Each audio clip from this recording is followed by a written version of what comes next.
You are alone in your house, and someone calls your name. The voice is familiar, perfectly familiar.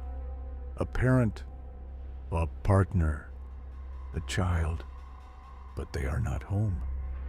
This experience is reported worldwide, in homes, in forests, in hospitals, and on empty roads. And in every culture, the same warning appears. Do not answer the voice, because some things don't hunt with teeth. They hunt with trust. A mimic is not a creature. It is a behavior. Across cultures and centuries, people describe the same phenomenon, something that copies voices, sounds, familiar patterns, not to scare you, but to draw you closer. Mimics do not hunt like animals. They do not chase. They do not ambush. They wait. Most encounters never involve a physical form, no footsteps, no movement, no shape in the dark, only a voice. The voice is precise, personal. It uses names, nicknames, the exact tone of someone you trust, a mother calling from another room, a partner asking for help, a child crying where no child should be, and the most disturbing detail? The voice is never wrong enough to doubt immediately. It is just right enough to follow. Mimics do not force entry. They do not break down doors. They rely on one thing: you choosing to respond to them. Long before the word mimic existed, the warning already did. It appeared across the world, cultures separated by oceans, by centuries, by language, yet they all described the same thing. In Native American folklore, there were skinwalkers, entities that learned you by listening. In Celtic stories, the Fae called travelers by name, leading them off safe paths and into the forest. In Scandinavian myths, the holder sang from the woods. Her voice was beautiful. Her intent was lethal. Across African forests, spirits mimicked loved ones, calling wanderers deeper into places no one followed. In Japan, yokai copied human voices at night, waiting to see who would answer. Among Australian Aboriginal peoples, elders taught one rule in the bush: never respond when you are alone. Different names, same behavior, and always the same warning: if you hear your name called when no one is there, do not respond. Ancient cultures believed these entities could not cross thresholds. They could approach, they could imitate, but they could not enter unless invited. Your voice was the invitation. The warnings were never about fear. They were about restraint.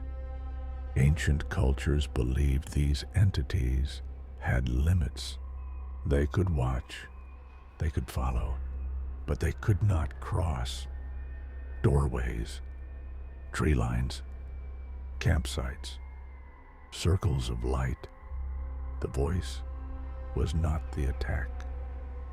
The response was, speaking back was considered an invitation, not because the voice needed permission to exist, but because it needed permission to approach.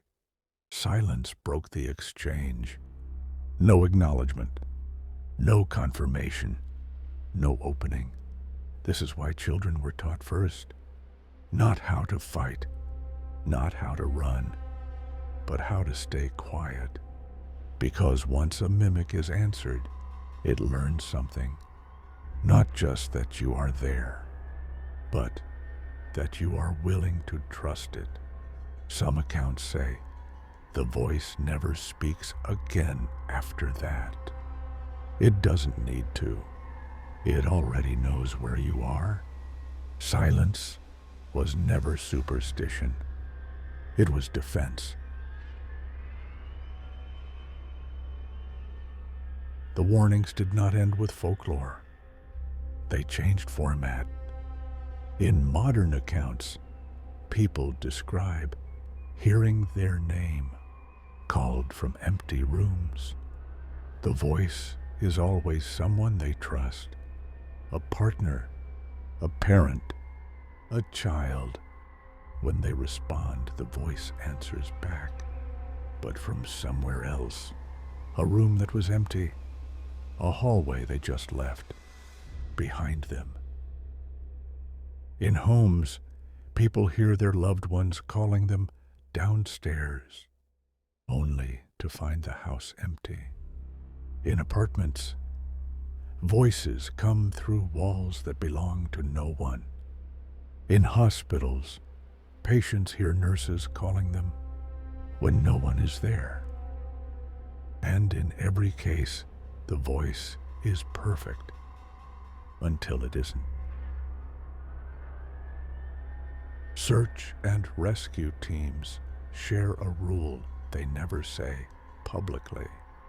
If you hear someone calling for help in the wilderness, you do not answer immediately, not because they don't care, but because experience taught them something else.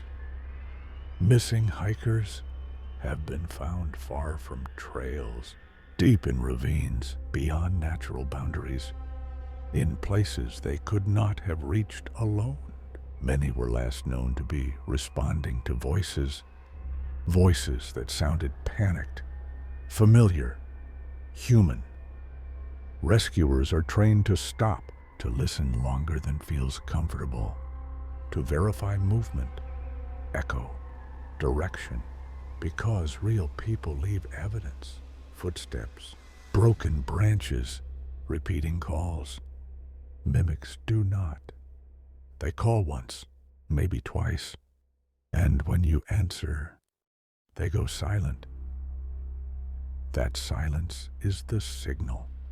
Not that help has arrived, but that something has learned where you are. This is why the rule exists, not to ignore the lost, but to avoid becoming one. Modern explanations try to make this harmless. Auditory hallucinations, stress responses, pattern recognition. The brain fills in gaps, creates meaning from noise, invents voices under pressure, and sometimes that is true. But hallucinations don't know your nickname.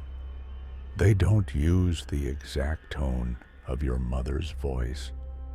They don't stop instantly the moment you respond. Hallucinations don't appear in the same way. Across cultures, across centuries, across people who never spoke to each other. They don't wait. They don't adapt. They don't feel intentional. Yet this phenomenon does. Thousands of reports share the same details, the same pacing, the same silence afterward, the same feeling of being watched. Science can explain fear. It cannot explain coordination. And that is where the explanations stop. If this were random, it would fade. But people keep hearing it. In new houses, on empty roads, in quiet moments when no one should be there. If you hear your name and no one should be present, do not answer. Do not call back. Do not correct it. Do not confirm yourself, because some things don't need permission to exist. They only need permission to approach, and your voice is enough.